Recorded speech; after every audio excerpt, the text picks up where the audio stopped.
Oi, pessoal, tudo bem?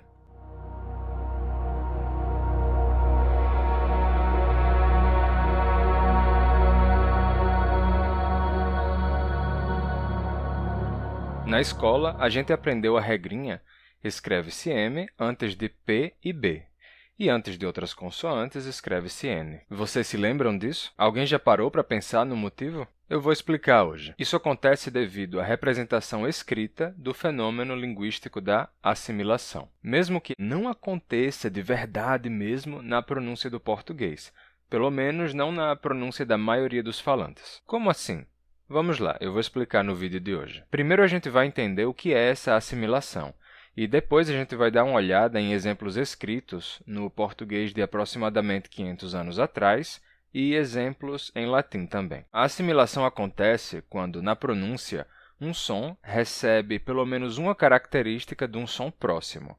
E isso pode fazer com que esses dois sons fiquem mais parecidos ou que eles fiquem idênticos. Por exemplo, partindo da forma nocte, proveniente do latim, que foi o que deu noite em português, com a seguinte mudança: nocte, nocte, nocte, noite, noite, noite, noite. Então, em português, a gente teve essa vocalização que deu noite.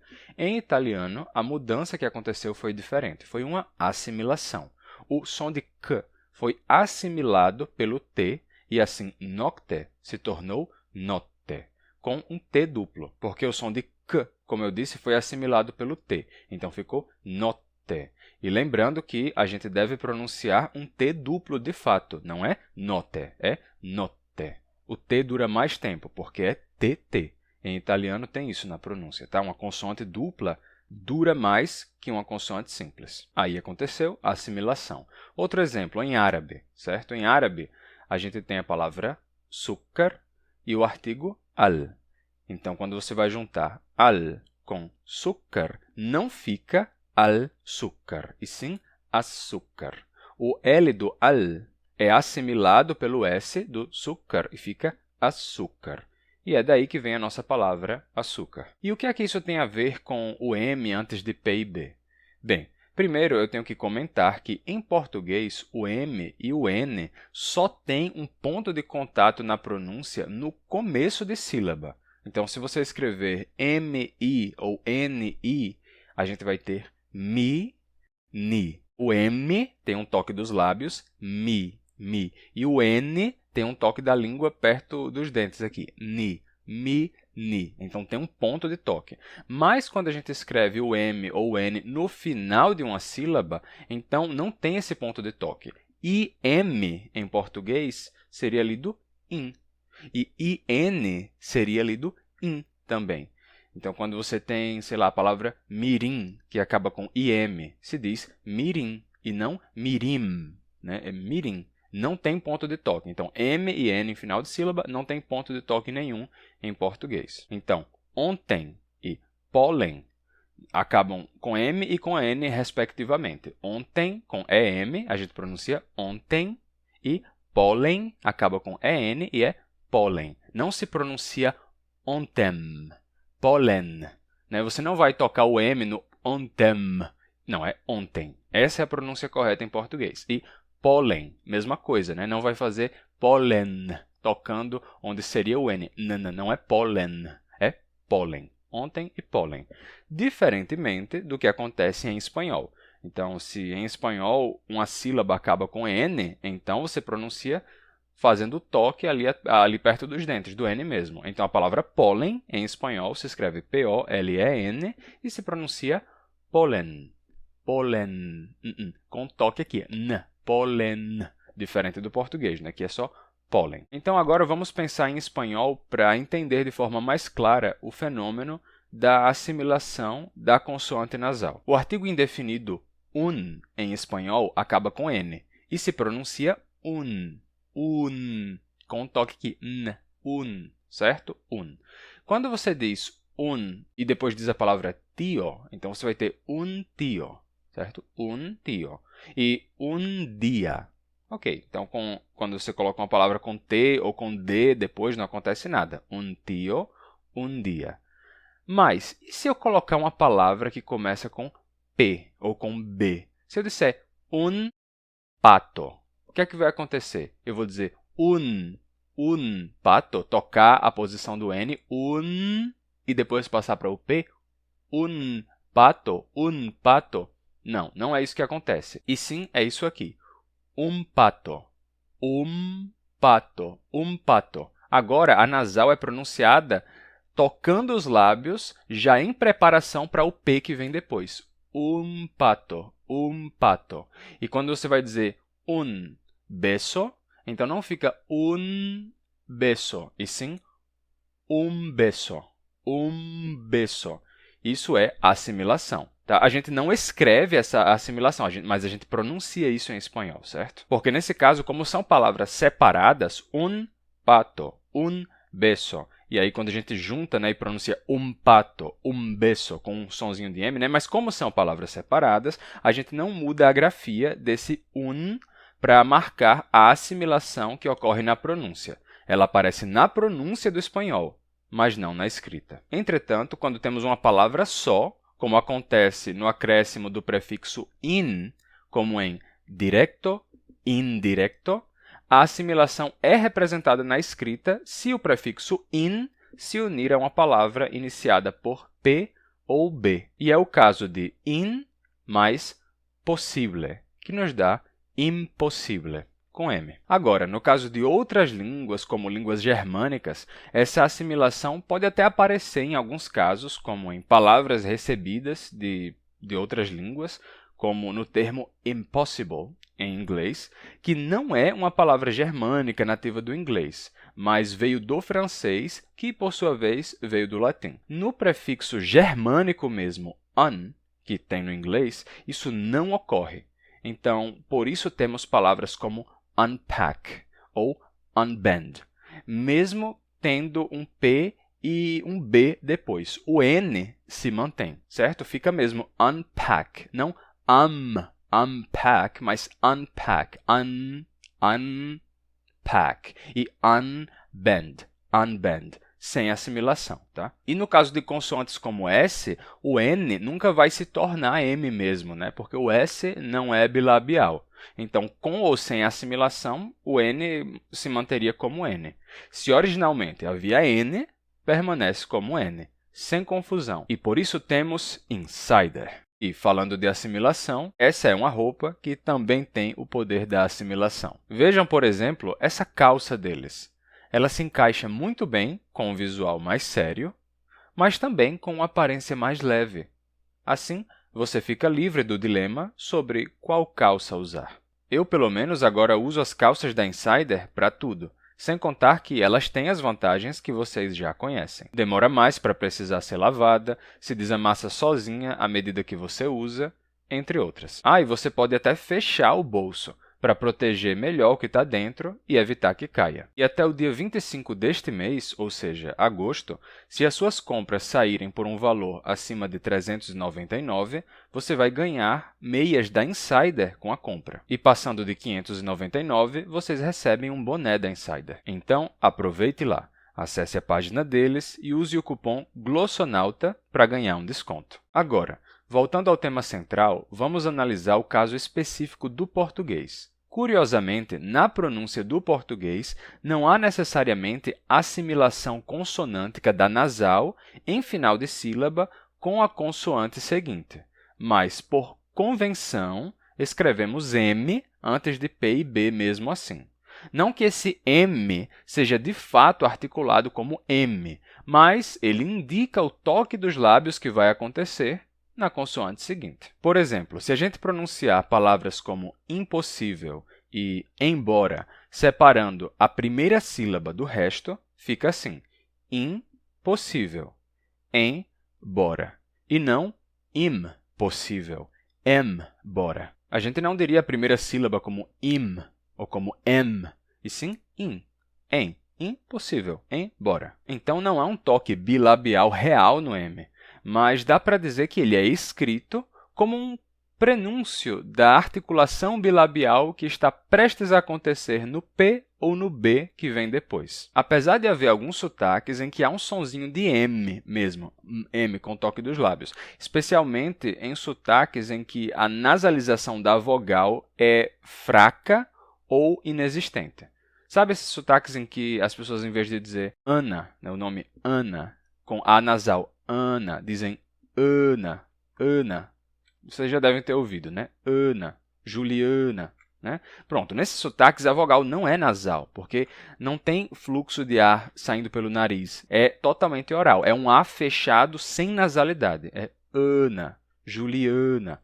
Bem, nesses sotaques, quando eles vão dizer uma palavra como ambos, em vez de dizerem ambos, ambos, ambos, com A nasal seguido de B, ambos, eles dizem ambos. Ambos. Então, o A não é nasal, mas depois aparece um sonzinho de M mesmo antes do B. Ambos, ambos. Porque como não tem nasalidade na vogal, ela tem que aparecer na forma de consoante. Ambos. Então, nesses sotaques, tem sim o M pronunciado como M nesses casos. Mas, de forma geral, em outros sotaques da língua portuguesa, não tem um M de fato. De qualquer forma, pronunciando ou não esse M como M, a gente escreve M antes de P e B para indicar, pelo menos, que vai ter um toque bilabial que acontece no P e no B. É uma regra da convenção escrita. Só que essa regra nem sempre existiu. Agora a gente vai dar uma olhada num texto antigo, escrito em português, e também vamos dar uma olhada no latim, como eu disse que a gente ia fazer. Vamos lá. Primeiro a gente vai dar uma olhada na carta de Pero Vaz de Caminha, que é essa aqui, só que a gente não vai fazer a leitura a partir daqui, né? Porque é muito difícil ler isso sem estudar paleografia e sem se acostumar com essa forma de escrita. Conseguem ler alguma coisa daqui? Ó. Posto que o capitão mor desta vossa frota e assim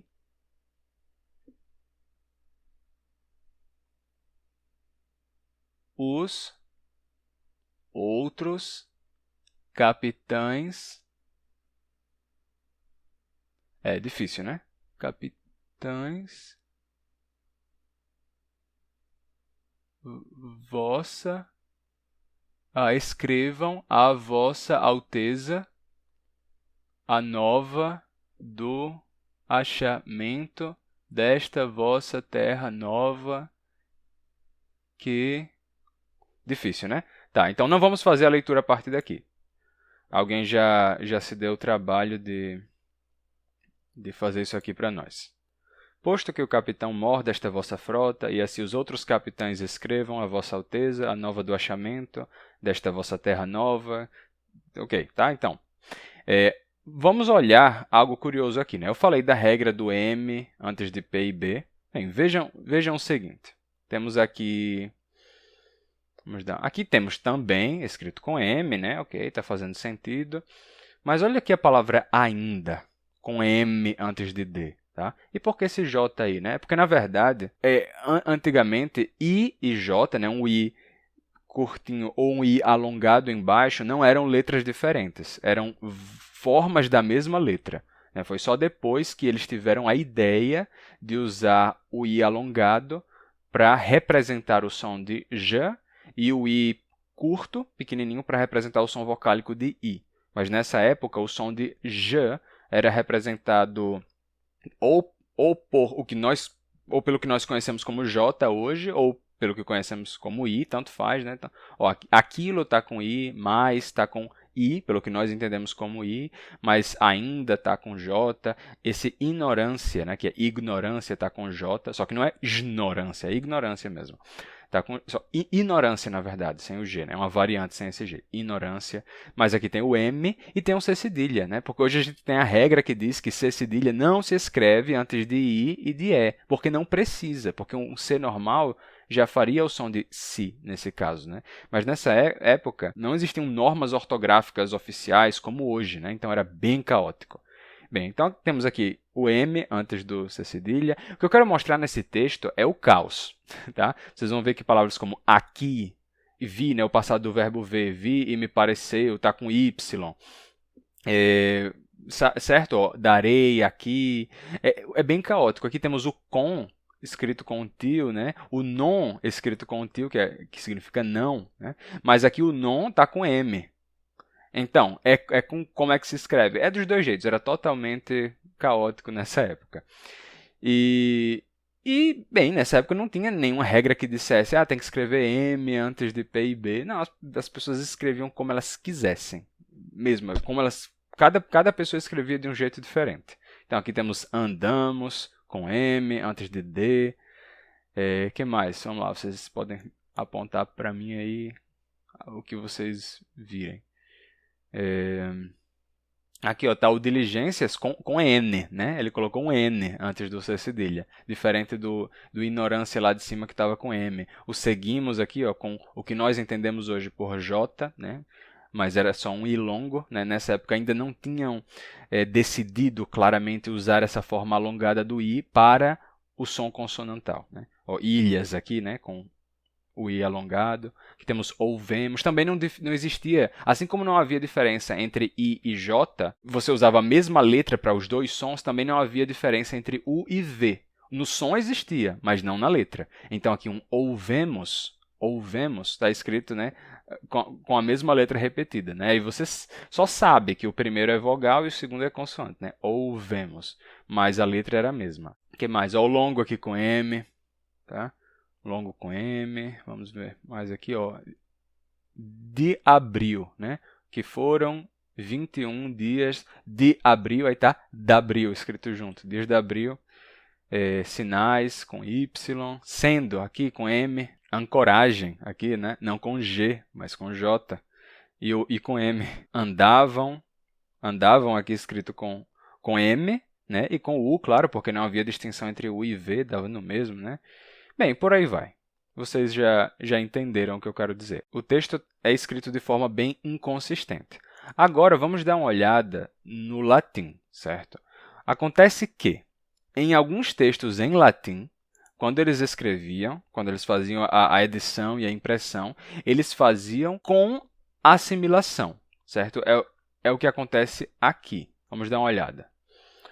Et ait ad discípulos suos impossibile est, impossibile, com M. Tá?